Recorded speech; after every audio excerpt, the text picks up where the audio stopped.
तारा अब वो कदम उठाने जा रही है जिसने वेद और सरू की जिंदगी हमेशा के लिए हिला कर रख दी है।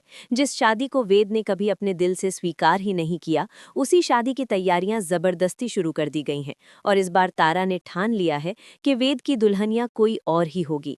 आने वाला ट्रैक पूरी तरह से इमोशन, दर्द, साजिश और मजबूरी से भरा होने वाला है, क्योंकि यहाँ वेद ऐसा बेटा बनकर खड़ा है जो अपनी माँ के सामने कुछ भी कह पाने की हालत में नहीं है। वो जानते हुए भी कि ये फैसला उसकी खुशियों का कत्ल है, फिर भी वो चुप है, क्योंकि तारा ने अपनी सर्जरी इसी शर्त पर करवाई थी कि वेद सरू से हमेशा के लिए दूर हो जाएगा। यही वजह है कि वेद और सरू आज भले ही एक दूसरे से अलग खड़े हैं, लेकिन उनका प्यार, उनका भरोसा और उनकी आत्मा आज भी एक दूसरे से जुड़ी हुई है। सरू के बिना वेद अधूरा है और वेद के बिना सरू।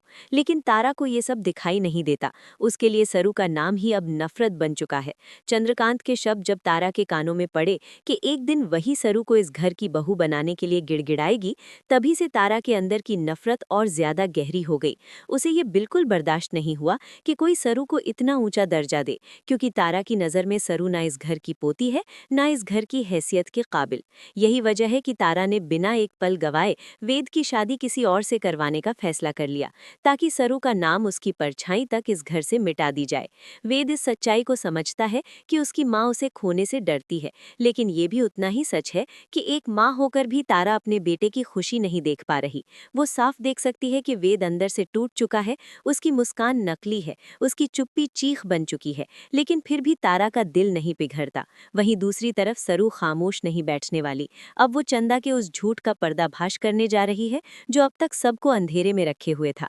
चंदा के हाथ पर बना टैटू, जिसे सच का सबूत माना गया, असल में एक फर्जी कहानी है और सरू बहुत जल्द ये सच्चाई सबके सामने लाने वाली है। जैसे ही ये सच खुलेगा, पूरा घर हिल जाएगा, क्योंकि इसके साथ ही सरू ये भी बताएगी कि वही इस घर की असली पोती है। ये खुलासा चंद्रकांत के लिए किसी सपने के सच होने जैसा होगा, क्योंकि उसके दिल में पहले से ही ये एहसास था कि सरू से उसका रिश्ता सिर्फ एक एहसास नहीं, बल्कि खून का है। लेकिन सवाल ये है कि जब वेद की शादी किसी और से तय हो चुकी होगी, जब तारा उस जीत की खुशी मना रही होगी, उसी वक्त अगर ये सच्चाई सामने आती है, तो क्या तारा इसे स्वीकार कर पाएगी? जिस अमीर बहू की तलाश में उसने अपने बेटे की जिंदगी दांव पर लगा दी, वही सरू अगर इस घर की असली वारिस निकली, तो क्या तारा का घमंड टूटेगा या वो एक और खतरनाक चाल चलेगी? यही दुविधा, यही टकराव और यही दर्द आने वाले ट्रैक को बेहद धमाकेदार बनाने वाला है, जहां प्यार और साजिश आमने सामने होंगे और हर फैसला किसी न किसी की जिंदगी उजाड़ देगा।